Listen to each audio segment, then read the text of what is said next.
Another morning, another inbox full of newsletters. And I really clearly fall into two, three categories now. Like there's one or two where as soon as they come in, I read them. I must read them. I feel everything about them is compelling enough to make me want to read it. There's the ones that I see it and I delete it, and I'm probably lazy to unsubscribe. And there's the third category, which is like in that aspirational, one day I will get to you, my dear, keeps piling on, right? Yeah. And I think of, my own newsletter and how do I get people to move to that category one? How do you really keep Hmm. refining the content to get there? And one bigger question, is this really an effort that is worth it? So, yeah, I mean, are emails even relevant anymore, right? Because we get nurtured to the heavens and back the moment we share our email address with absolutely any brand or product at all. But how much are we really being impacted by these emails and what is the purpose that they serve, right?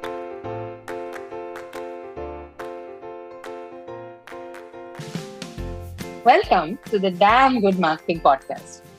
Today, we discuss email marketing. You know that thing that pops up when you don't need it to, especially when you, like us, have 5, 6, 7 mailboxes from different companies with different IDs. Do you pay attention to them? To be honest, I have muted all my mailboxes, but I do open, I do check, but at my own time and at my own pace. And marketing email, much as I am also on the sending end of it, I don't know to what extent it influences me on the receiving end of it. So let's dive into the three kinds of emails, which is cold emails, nurture emails, and then you have the newsletters, which I think most of us want to read as long as they're good and they have good content in them. And of course, the subscription emails, right? So can I really build a side hustle on Substack? Is that even a reality of today's day? Let's dive in. Happy to. And, the first bit is interesting, the cold email versus the email drip.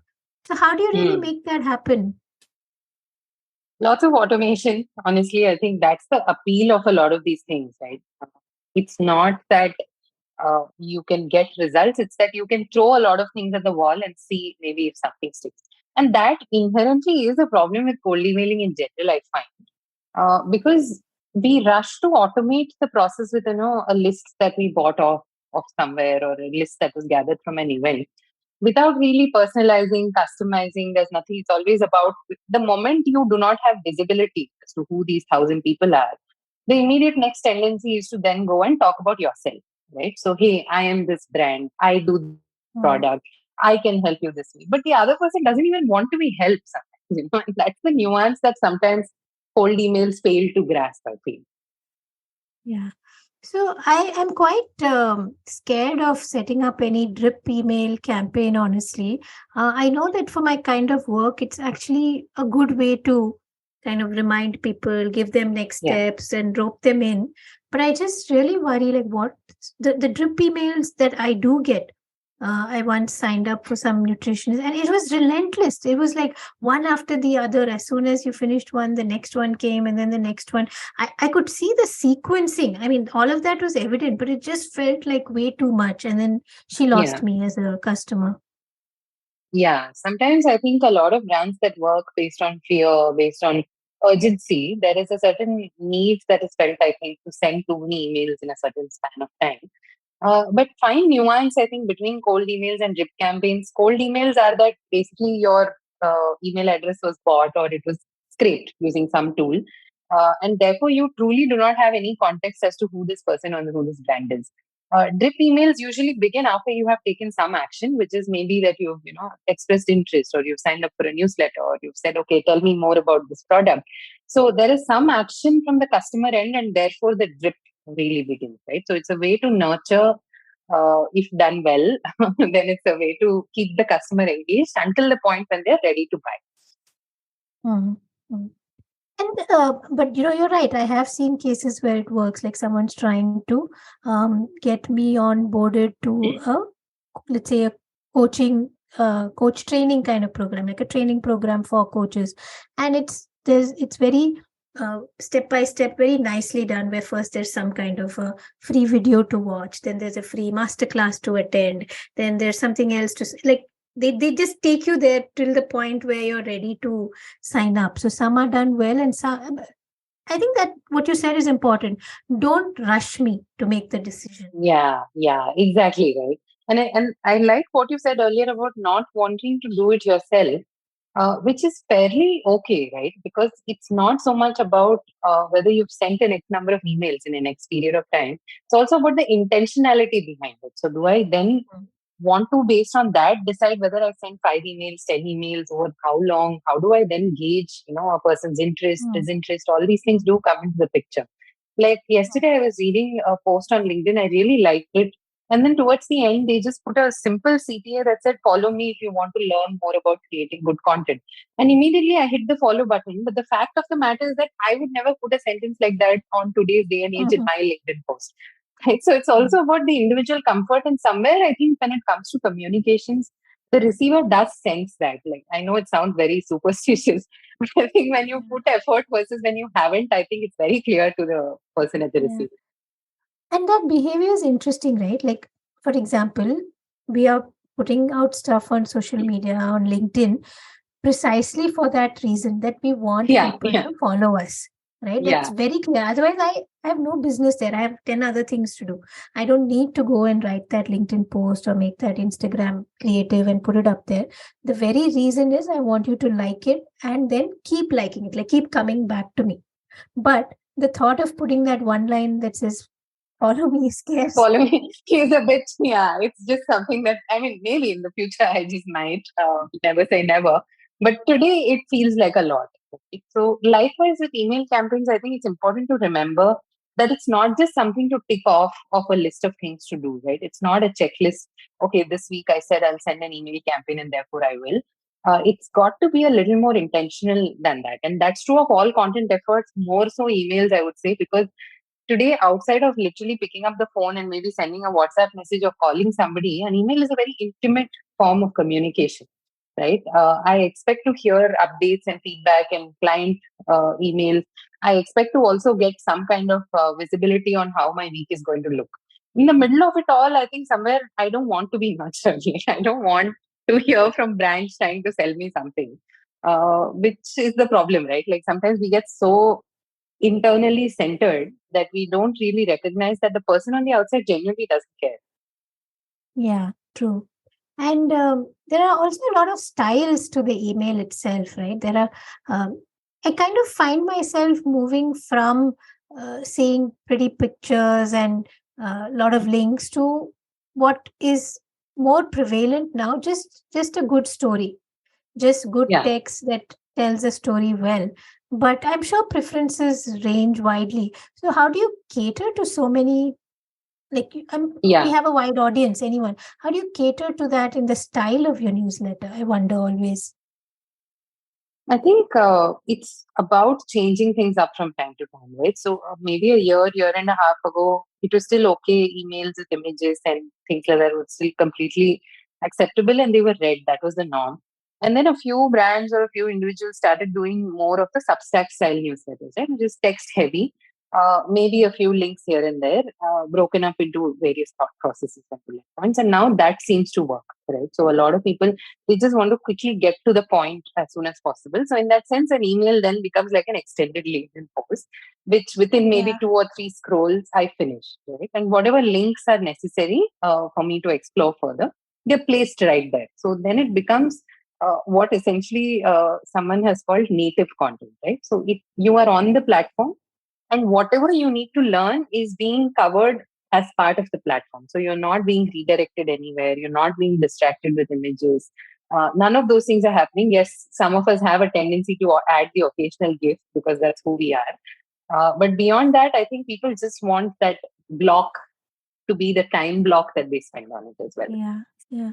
No, that's true. That was a real style at one point, and it's kind of died down now. There were just so many gifts, and um, they were pretty large in Yeah, contrast to the size of the text, etc. And some like it and some don't. So yeah, you have to keep changing it up, which I think brings me to another interesting thing, that do look at the numbers, because I was not really looking too much at the kind of analytics, so to speak, but just one look, and I realized that a large portion of folks now read on their phone, right? Which is Yeah, not something I think about when I'm constructing the newsletter, honestly.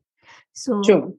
maybe that's why even the move to, more text that's just free flowing and easy to read, and you don't, because images tend to resize in very odd ways sometimes on the Yeah, mobile. yeah, true, true, true.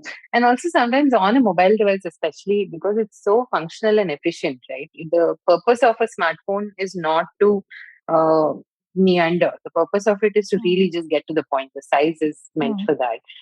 So sometimes I think when you see that half the screen is taken up by an image, unless it's a very contextual image, like it's a cartoon or a comic, for example, it becomes very difficult to pay attention to just that, because it's like a display ad mm. which you now have to ignore and then kind of Correct. pay attention to the rest of it. Correct. So yeah, I think analytics and knowing a bit about who your reader is very important. So the funny thing about analytics is we say this a lot, right? Like, don't check your open rates because they mean nothing. Don't check your click rates because they actually mean nothing. Just because a data point is being provided by a platform does not mean that it's a valuable data point. It's the point that the platform can provide, and therefore they're providing it. Which is interesting because, and this is a hypothesis I've had for a very long time. Maybe somebody can validate it or disqualify. I have a feeling that at the end of the day, everyone just uses that select all button on top of their mailbox and clicks read all. Like, do a lot of people do that, or am I the only odd person doing that? So No, you're obviously, right. I think it's a pattern, right? Depending on the yeah, kind of email client you use, or yeah. sometimes you've landed on it because you read the previous mail and now this got read. This has come, yeah, like you just scroll left or scroll right, some such thing. Like, I have a feeling that a lot of people are just opening that email without really intending to, or without even that being the signal, right? So I don't know, Ouch! sometimes Ouch! sometimes open rates are a little tricky. And typically, I mean, for cold emails especially, the reasons they don't perform are not that your subject line is wrong. Like, that comes much later, in fact, that your subject line didn't work or your text didn't work. I think that's the last 20% of the whole equation. You just haven't segmented them well enough. You've just taken a homogeneous bunch of 1,000, 2,000 people, and you've started hitting them with random emails with no context, right? So obviously they're not going to pay attention to it beyond a point you'd even be marked as spam. Which is where I think these campaigns also need to be supported through other channels, right? It's not just about, okay, have I sent 5 cold emails and okay, nothing happened. Therefore, this list is useless or the copywriter is useless. Like, it's not, nothing in between could potentially be bad. When in fact, you may want to try doing some display ads on LinkedIn if you find that it's a B2B audience, or you may want to do some remarketing campaigns if it's people who visited your website and therefore they are part of a drip nurture. I think it's about how many touch points you also cover, not just like, again, like I said, doing one thing and saying, okay, I've tried this and it doesn't work. Yeah, yeah. So there's one more thing I wanted to cover, which is thinking that the customers remember you, right? Where you just go dark for 4 months, 5 months, and suddenly you come out and say, oh, our sale is live. If you've got somebody on a list and, the gods are kind and the person hasn't unsubscribed yet, then please, like, keep the engagement going. Like, yesterday, I got an email from Zivame. Suddenly, after like some, I don't know, 2, 3, 5 years, God knows, saying it's your bronze anniversary with us. And it was so it I was don't just care. so out of context to anything and everything. Like the Yeah. last time I shopped with them is clearly like 4, 5 years ago, right? Yeah. So what were you doing all this while? And suddenly, why am I getting a coupon code for such a Yeah. random Yeah. thing? I mean, if there were 1,001 ways to say consistency, then I think we've probably said it on this podcast and various other channels as well. It really just comes down to recall, right? And I know we spoke about this earlier, wherein we said we've read good content from a certain brand, we've seen nice ads, but we can't remember the brand name right now. So, this is reality for a lot of us. Thousands and thousands of Correct. people are vying for our attention on a daily basis. So expecting that you can just emerge, from the proverbial grave, happy Halloween, at any point in time and be, engaging enough is a very Mm, far-fetched mm, presumption to me. This also reminds me of this other brand. Sometimes the need to be there for every festival and every special occasion, right? Like it's okay to not say anything sometimes. Yeah. Not everybody has to have a Diwali campaign and a Dashera campaign and a Christmas campaign and a New Year. It's not necessary, right? Like I understand that you want to sell products. So please use that money to do other things, right? Create something fun, do something creative, do something engaging. I remember this random Father's Day post that I received from, I don't even remember the brand name anymore. I may have bought like one t-shirt from them at one point, and that's all it is, right? It's a transaction. Uh, And they sent a mail saying, this Father's Day, we'd like to celebrate our grandfather, which I thought was so weird. And that's literally the only reason why I opened it. And they're going on this self-fulfilling praise of their founder and, his journey. I want to know, but not in this context, it's so weird. yeah. Like I'm not Yeah. even thinking about your founder on today's date. Uh, So yeah. no, and I mean, some poor content marketing strategist who thought they really Yeah. cracked it by bringing in the grandfather angle for this Father's Day. I mean, I feel I they're don't know. paying, It but was it's just, painful for us to receive such yeah, an email. yeah. Yeah, you don't want to be remembered for being cringy, right? Like I understand the Correct, pressures correct. that brands face, but it's okay to Yeah, just be quiet sometimes. Yeah. correct. No, and I'm sure you have the pressure from your clients. Like, should we wish them for Halloween and should we wish them for God Mm, knows what? I mean, it has nothing to do with your brand. So just lie low. yeah. Just stay calm and Contextually again, yeah, right? Like, yeah, yeah, when we worked with a cybersecurity client, we sent all the Halloween emails on the planet because we felt it was right. We had the comics ready for it. And the yeah, context just presented itself, right? Like it is yeah. scary to think of your data Correct. in everybody's hands. So for others, obviously we wouldn't. Correct. No, I think that's true. I think we all, there's just so much coming into our inboxes. So if you can figure out and spend some time and kind of really adding value, I find that when you do add value, folks stick with you. They give you a Yeah. shot, right? But when you kind of spam them and it feels like they've sent it to you without too much thought or consideration for who you are, then they're Yeah. just as quick to, kind of mark you as spam. So all of this tells me that there is really value in investing in a good cold email campaign, right? So what are some of Mhm. the tips and tricks? Like what should someone running a good business with a decent email list, but clearly they need to grow that list too. What should they do? I think first things first, just be so good at it that you can't be ignored, right? And I think that's true of all forms of content, email even more, I would say, because it's text eventually. Like the communication channel is a little less interactive in that sense, right? So please make it like super, super exciting. And if you can't do it once in a while, and there's this beautiful newsletter that's run by the founders at the Wishing Chair, some months they just don't write it, and they're just dropping it like it comes every alternative month. I'm Mm, okay with that because I know that when I open it, I'll find the poetry that I'm looking for. I'll find the nice editorial that warms my heart, So I know what to expect from these guys. So once in a while, even if they fall off the wagon, I'm still kind of okay with that. So it's mm, about really making the content so good that you can't be. And frankly, hold emails before you scale, before you send it to 1,000 people. Send it to 10 people, please. Like, this is a request almost from all of us who have a tendency to receive and also send cold emails. You have to know what to personalize for, right? You have to test it with a mm, smaller audience, understand them, go, check them out on LinkedIn, Google them up, find their Facebook profiles. Today, information is everywhere, and half of us don't have private profiles. So I think just contextualizing it sometimes makes a lot of difference. So somebody comes to me today and says, "Hey, I heard you on this podcast, and I think it's such a great podcast." I don't believe them anymore because it's very easy to say that, right? But if they say, "Hey, in episode 4, you said this, and I thought this was so," then I know that you put in the effort to really get to know me.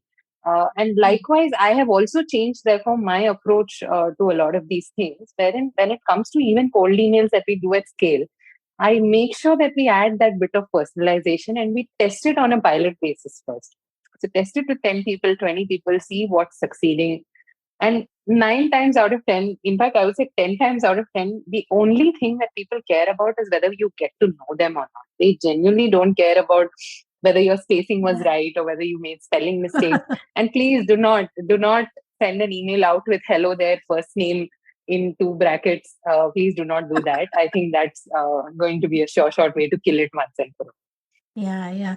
Really, before you attempt, I think, any kind of personalization, because I've been at the receiving end of all sorts of butchery where my name is concerned because their database has not been cleaned up, right? Like, Yeah, half my last name and just initials and all sorts of stuff, because that's how I filled the form and yeah. they haven't done much about it. And also, please, for the love of God, make it easy to unsubscribe, right? Some of us just Yeah, don't want to hear yeah, from you. It's all right, right? Just make sure that the unsubscribe button works. I've yeah. seen it No, with because big the thing brands like is, Flipkart. It's just impossible to unsubscribe from Flipkart's promotional email, by the way. So, no, because if you don't, they're going to mark you as spam because that's the next option on any email client yeah, if you don't want to yeah, keep seeing it. And that's going to yeah. affect you with the lords of Google in some way, I'm sure. Yeah. And somewhere that entire CRM integration piece, it also has its benefits, it has its pitfalls as well. Upgrade, somebody called me recently and said, I realized you're looking for a program. And I said, yeah, that was last year. I finished studying also. So if sometimes, like, where in this database are you, right? Are you being marked as a prospect? Are you being marked as somebody who's an alumnus? You genuinely Uh, don't know anymore. So uh, yeah, do not send non-contextual email, and yeah, just make it really easy to unsubscribe. I would say that's like number one.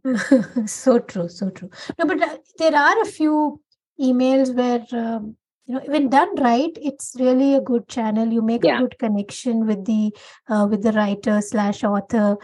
There's one writer slash author who, I don't know how I got onto the list. I'm sure I subscribed somewhere, but she sends a simple email once in a couple Yeah. of weeks. There's a good book recommendation. When I respond to her, she replies. Right, that's another thing. Like, please So true. write back. Like, you've Yeah. sent out thousands and somebody's actually written back to you. Things are Yeah. like that. Yeah. True. In fact, I subscribe to a bunch of marketing emails, and I have one day in the week when I read them because that's I find a nice, focused way of learning from a lot of these things. Just the other day, I wrote to this guy, and he actually responded within 2 hours, which I thought was so sweet. And even newsletters in completely irrelevant domains can be interesting if you write it the right way. The content Correct, really is the game correct. changer. Yeah. Because we all aren't really so single dimensional that we want only one type of content. Most times we're exploring and we want just good content. True. True. And if it entertains us, like that's the baseline of all content, right? Even in a business context, if I feel Right. seen, I feel heard, and I feel entertained, then you've already sold me, whether it's an email or a single line text message. Yeah. True, true. Sounds good. I think a lot of takeaways for anyone who's already in the newsletter and space or is venturing there. One last thing, there's a trend that I've been seeing, the subscriptions, right? Is it Mm-hmm. like, when is it too early? Like, I feel still too early to kind of ask someone to pay for what I'm sending out, but Yeah. I see a lot of folks doing it. Yeah. I mean, it's a very individual choice, although I do think that very few free subscribers will turn into paid as well, right? And therefore, the value that you give out also has to be equally different. It is a piece of effort, right? It's not something that you can just tomorrow get up and say, okay, now I have 500 subscribers, so let me monetize. I think it will have to be done in a more structured manner. And also, a lot of these things we don't realize sometimes that they are full time jobs, right? Like, for example, the doing of this podcast, in a way, mental energy wise, is a full time job, right? So, I think if you have the headspace for it, because you have to distribute in today's day and age, there's no way you can just write a newsletter and you'll be discovered just like that, unless you're a celebrity of some sort. So I think knowing that that amount of effort is going to go into it, and then if you're still willing, do build it, and by all means, please monetize and share some profits with us as well. But it takes time and it takes effort. Right. That's a lot of tips and tricks packed into this episode. I'm going to go back and really relook at my newsletter now and see what I can do. Now it's time for the much awaited topic, Al. I think emails have a lot of kind of bloopers that are associated with them, or at least what we as the reader sometimes think are bloopers. Like, did they really send this out? Yeah, yeah. So, I'm going to ask you a few quick questions on, what you've seen because I know you subscribe to a lot of good newsletters and then you unsubscribe to a lot of And bad ones. subscribe as well. Yeah. And the good ones as well when they become too much. It's all very, yeah. Correct. Correct. So, Hasita, what's the funniest or weirdest subject line that you've seen? I don't think I can get over grandfather anytime soon. So I just, like, my brain has stopped there. I mean, I feel so bad for the person who had to write it and send it out. I'm sure they would want to stay anonymous for a while, but I am not looking forward to finding out anything about anybody's grandfather or grandmother or sister. No, absolutely not. What's the cringiest, email where kind of the association between the brand and what they're celebrating or calling out was just so not there? Thankfully, I think the brand and those instances have become fewer and far in between. And of course, despite that, there are always the hey there first names that keep coming up. But the most amount of dissonance I feel is when we are contracted to work for a company, either in a content role or a marketing role. And then I'll go to the website, obviously, to figure out what is their current drip campaign looking like. And they never seem to figure out that I'm not a customer. I have been nurtured for 8-9 months by some of these people who are paying my bills. And I just think, like, when are you going to figure this out? And how many contractors' open rates are you confusing for customers sometimes? It's interesting, right? We don't have different paths for different folks, and we don't know how to. Yeah, so true, so true. What's the cheesiest email, subject line or email copy that you've written for a brand because they just had to celebrate, God knows, chocolate day or something like that? I think thankfully I've forgotten most of them because I believe in emotional cleaning from time to time.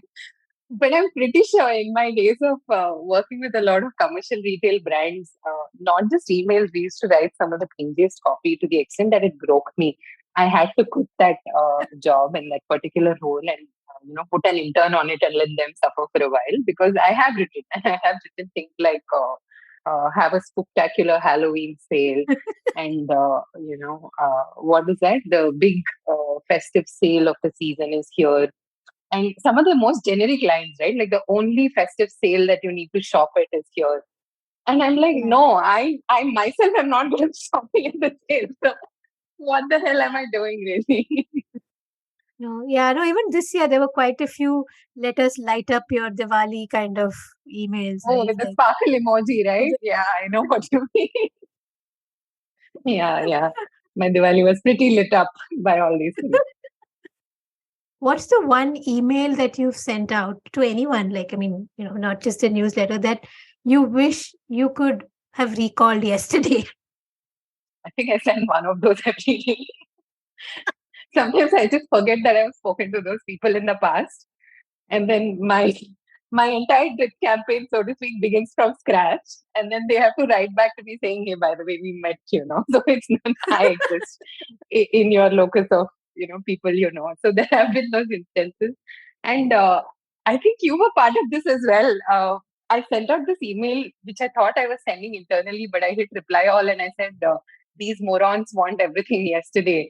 So yeah. I mean, fast fingers on an email client on the phone, it's dangerous. That was fun. I think email marketing in general actually can be fun because it's a good way to get quality leads and quality business. And with these tips and tricks, I think all the effort will be that much more worthwhile. Yeah, I hope so too. I hope, just have fun, sometimes. Yeah, I know I keep saying this. This is the one thing that I say again 1,001 times. Without fun, all these things are just pointless in any case. Yeah. So that's your t-shirt. Consistently have fun. Thank you so much for tuning in to today's episode on all things email marketing. We had a lot of fun laughing about a lot of different things that could go wrong, but we also know that it is serious business. I hope we've been able to address the serious parts of it. And if you have any questions, you know where to find us. Meanwhile, please follow the podcast so that you know when the next episode comes out. Thank you.